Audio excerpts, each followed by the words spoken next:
ನಮಸ್ತೆ ಸ್ನೇಹಿತರೆ. ಮಾಘ ಪೂರ್ಣಿಮೆಯಂದು ಮಾಡಿದ ದಾನಗಳು ನೇರವಾಗಿ ದೇವರುಗಳನ್ನು ತಲುಪುತ್ತದೆ. ಈ ವಿಷಯಗಳನ್ನು ಮನಸ್ಸಿನಲ್ಲಿಟ್ಟುಕೊಳ್ಳಿ. ಮಾಘ ಪೂರ್ಣಿಮೆಯನ್ನು ಹಿಂದೂ ಧರ್ಮದಲ್ಲಿ ಅತ್ಯಂತ ಪವಿತ್ರ ದಿನವೆಂದು ಪರಿಗಣಿಸಲಾಗುತ್ತದೆ. ಈ ದಿನ ರಾತ್ರಿ ಮಾಡುವ ದಾನಗಳು ವಿಶೇಷವಾಗಿ ಫಲಪ್ರದವಾಗುತ್ತವೆ. ಧರ್ಮಗ್ರಂಥಗಳ ಪ್ರಕಾರ ಈ ದಾನಗಳು ದೇವರನ್ನು ನೇರವಾಗಿ ತಲುಪುತ್ತವೆ ಮತ್ತು ಹಲವು ಪಟ್ಟು ಹೆಚ್ಚಿನ ಪುಣ್ಯವನ್ನು ನೀಡುತ್ತವೆ. ಧರ್ಮದಲ್ಲಿ ಮಾಘ ಪೂರ್ಣಿಮೆಯನ್ನು ಅತ್ಯಂತ ಪವಿತ್ರ ದಿನವೆಂದು ಪರಿಗಣಿಸಲಾಗಿದೆ.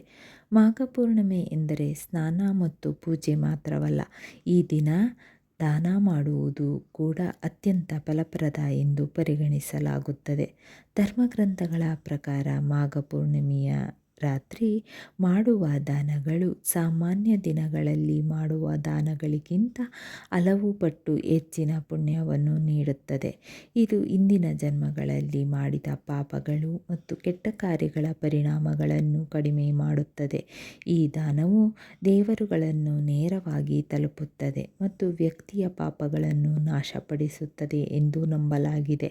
ಈ ವರ್ಷ ಮಾಘ ಪೂರ್ಣಿಮೆ ಫೆಬ್ರವರಿ 1ರಂದು ಬರುತ್ತದೆ. ಚಂದ್ರನು ತನ್ನ 16 ಹಂತಗಳಿಂದ ತುಂಬಿರುತ್ತದೆ. ವಾತಾವರಣದಲ್ಲಿ ಸಕಾರಾತ್ಮಕ ಶಕ್ತಿಯ ಅರಿವನ್ನು ಹೆಚ್ಚಿಸುತ್ತದೆ. ಧಾರ್ಮಿಕ ನಂಬಿಕೆಗಳ ಪ್ರಕಾರ ಹುಣ್ಣಿಮೆಯ ರಾತ್ರಿ ದೇವರುಗಳು ಭೂಮಿಯ ಬಳಿ ಸಂಚರಿಸುತ್ತಾರೆ ಮತ್ತು ಭಕ್ತಿಯಿಂದ ಮಾಡಿದ ಕಾರ್ಯಗಳನ್ನು ತ್ವರಿತವಾಗಿ ಸ್ವೀಕರಿಸುತ್ತಾರೆ. ಮಾಘ ಪೂರ್ಣಿಮೆಯ ರಾತ್ರಿ ಮಾಡುವ ದಾನಗಳು ವ್ಯಕ್ತಿಗೆ ಮಾತ್ರವಲ್ಲದೆ ಅವನ ಅಥವಾ ಅವಳ ಕುಟುಂಬ ಮತ್ತು ಭವಿಷ್ಯದ ಪೀಳಿಗೆಗೂ ಉತ್ತಮ ಫಲಿತಾಂಶಗಳನ್ನು ತರುತ್ತದೆ ಎಂದು ಹೇಳಲಾಗುತ್ತದೆ. ಈ ಶುಭ ದಿನದಂದು ಆಹಾರ, ಬಟ್ಟೆ, ಎಳ್ಳು, ತುಪ್ಪ, ಬೆಲ್ಲ, ಕಂಬಳಿ ಮತ್ತು ಬೆಚ್ಚಗಿನ ಬಟ್ಟೆಗಳನ್ನು ದಾನ ಮಾಡಬಹುದು ಉತ್ತಮ ಎಂದು ಪರಿಗಣಿಸಲಾಗಿದೆ. ಬಡವರು ಮತ್ತು ನಿರ್ಗತಿಕರಿಗೆ ಈ ವಸ್ತುಗಳನ್ನು ದಾನ ಮಾಡುವುದರಿಂದ ಹೆಚ್ಚಿನ ಲಾಭವಾಗುತ್ತದೆ. ಈ ವಸ್ತುಗಳನ್ನು ದಾನ ಮಾಡುವುದರಿಂದ ಮನೆಗೆ ಆರ್ಥಿಕ ಸ್ಥಿರತೆ ಮತ್ತು ಸಮೃದ್ಧಿ ಬರುತ್ತದೆ ಎಂದು ನಂಬಲಾಗಿದೆ. ತಮ್ಮ ಸಾಮರ್ಥ್ಯಕ್ಕೆ ಅನುಗುಣವಾಗಿ ದಾನ ಮಾಡುವವರು ಆಧ್ಯಾತ್ಮಿಕ ಅರ್ಹತೆ ಮತ್ತು ಮಾನಸಿಕ ಶಾಂತಿಯನ್ನು ಪಡೆಯುತ್ತಾರೆ. ದಾನಗಳನ್ನು ಯಾವಾಗಲೂ ದೇವರನ್ನು ಸ್ಮರಿಸುತ್ತಾ ಮಾಡಬೇಕು. ಇದಲ್ಲದೆ ನಿಮ್ಮ ಬಲಗೈಯಿಂದ ದಾನ ಮಾಡಿದ ನಂತರ ಪಶ್ಚಾತ್ತಾಪ ಅಥವಾ ವಿಷಾದವನ್ನು ಹೊಂದಬೇಡಿ. ನಿಮ್ಮ ದಾನದ ಬಗ್ಗೆ ಎಲ್ಲೆಡೆ ಚರ್ಚಿಸಬೇಡಿ. ಭಕ್ತಿಯಿಂದ ಮಾಡಿದ ದಾನಗಳನ್ನು ಖಾಸಗಿಯಾಗಿ ಇಡುವುದು ಉತ್ತಮ. ಈ ಸಮಯದಲ್ಲಿ ಕೋಪ, ದುರಹಂಕಾರ ಮತ್ತು ಆತುರತವನ್ನು ತಪ್ಪಿಸಿ. ಈ ದುರ್ಗುಣಗಳು ನಿಮ್ಮ ದಾನವನ್ನು ನಿಷ್ಫಲವಾಗಿಸಬಹುದು. ಈ ಶುಭ ದಿನದಂದು ತಪ್ಪದೇ ಪಠಿಸಿ ವಿಷ್ಣು ಗಾಯತ್ರಿ ಮಂತ್ರ. ಈ ಮಂತ್ರವನ್ನು ಭಕ್ತಿಯಿಂದ 11 ಬಾರಿ ಪಠಿಸಿ. ಮಂತ್ರ ಈ ರೀತಿ ಇದೆ: ಓಂ ಶ್ರೀ ವಿಷ್ಣುವೇ ಚ ವಿದ್ಮಹೇ ವಾಸುದೇವಾಯ ಧೀಮಹಿ ತನ್ನೋ ವಿಷ್ಣುಃ ಪ್ರಚೋದಯಾತ್. ಓಂ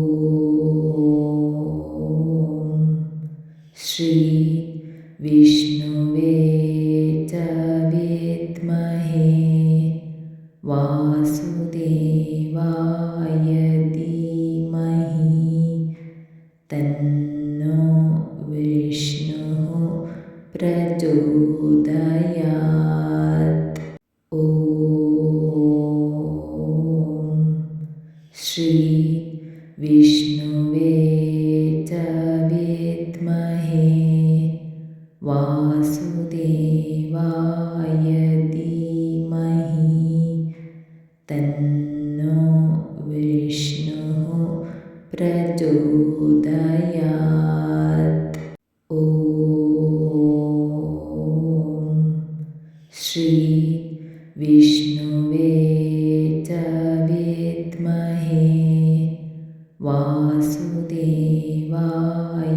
ಧೀಮಹಿ ತನ್ನೋ ವಿಷ್ಣುಃ ಪ್ರಚೋದಯಾತ್. ಓಂ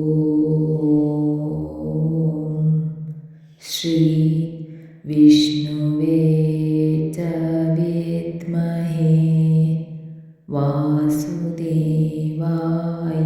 धीमहि तन्नो विष्णुः प्रचोदयात्। ॐ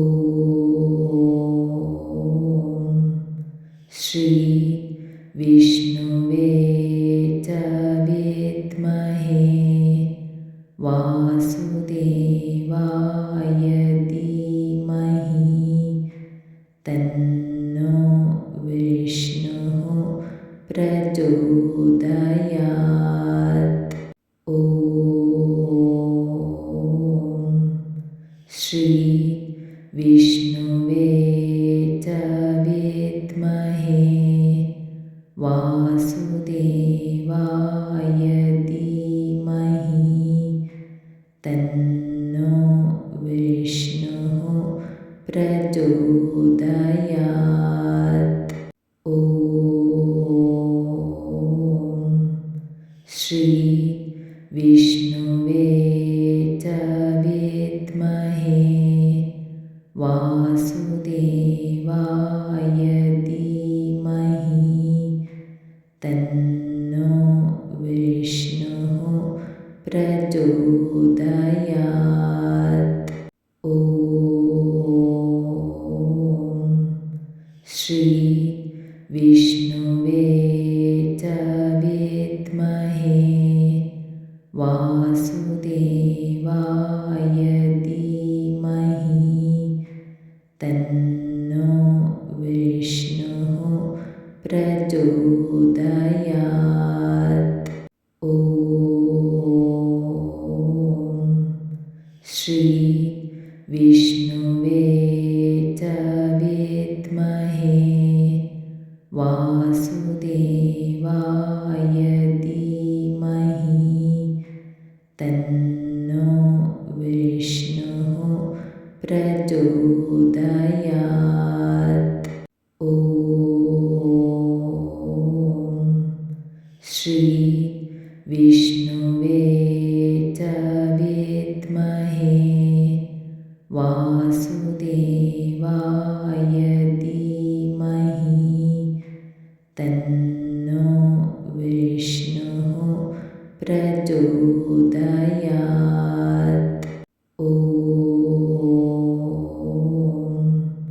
श्री विष्णुवे च विद्महे वासुदेवाय